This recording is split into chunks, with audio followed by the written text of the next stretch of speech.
আসসালামু আলাইকুম প্রিয় শিক্ষার্থী, আশা করি সকলেই ভালো আছেন। আসলে দীর্ঘদিন যাবৎ আপনাদের সাথে ভিডিও নিয়ে সংযুক্ত হচ্ছি না বা বিভিন্ন ব্যাপারে আপডেট তথ্য দিতে পারতেছি না, যার জন্য আমি আন্তরিকভাবে দুঃখিত।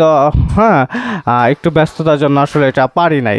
তো এখন থেকে আবার নিয়মিত ইনশাল্লাহ আমি আপনাদের আইএসটি ম্যাথস রিলেটেড ভর্তি পরীক্ষা সম্পর্কিত অথবা career related, IST maths related সকল ধরনের সকল আপডেট তথ্য ইনশাল্লাহ আমি আবার নিয়মিতভাবে দেওয়ার চেষ্টা করব।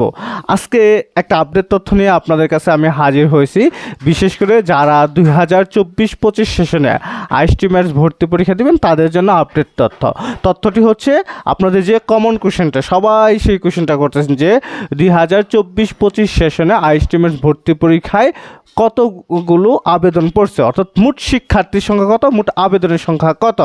আপনারা জানেন যে বরাবরই হচ্ছে আমি আপনাদেরকে আইএসটি ম্যাথস রিলেটেড সকল আপডেট তথ্য যথাযথ সম্ভব দেওয়ার চেষ্টা করি এবং সকল সঠিক তথ্য দেওয়ার চেষ্টা করি। এবং আপনারা সকলে অবগত আছেন যে আইএসটি ম্যাথস ডিপ্লোমা ভর্তি পরীক্ষা 2024-25 সেশনে এটা ভর্তি তারিখ পিছাইছে এবং তারিখটি হচ্ছে আপনার অক্টোবরের 18 তারিখ।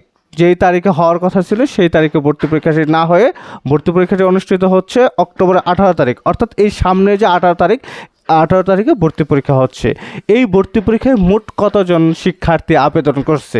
মোট 15,119 জন আবেদন, যা স্বাস্থ্য শিক্ষা অধিদপ্তরের বিশেষ তথ্যের মাধ্যমে আমি জানতে পেরেছি। তো এই বছর আইএসটি ম্যাথস ভর্তি পরীক্ষায় মোট শিক্ষার্থী অংশগ্রহণ করছে 15,119 জন, যা গত বছরের তুলনায় বেশি। তাই আবেদন সংখ্যা যেহেতু বেশি এবং প্রতিযোগিতাও বেশি, সেই ক্ষেত্রে আপনার অবশ্যই ভালো রেজাল্ট করতে হবে এবং পরীক্ষায় অনেক বেশি মনোযোগী হতে হবে, যেহেতু পরীক্ষার অনেক কম সময় আছে, আর মাত্র 11 দিন সময় হাতে আছে, 18 তারিখে পরীক্ষা। তো সেই ক্ষেত্রে সবাই অবশ্যই বইয়ের সাথে অনেক বেশি সংযুক্ত থাকবেন এবং মেন বইটা এবং বেসিক জিনিসগুলো ভালোভাবে পড়াশোনা করবেন।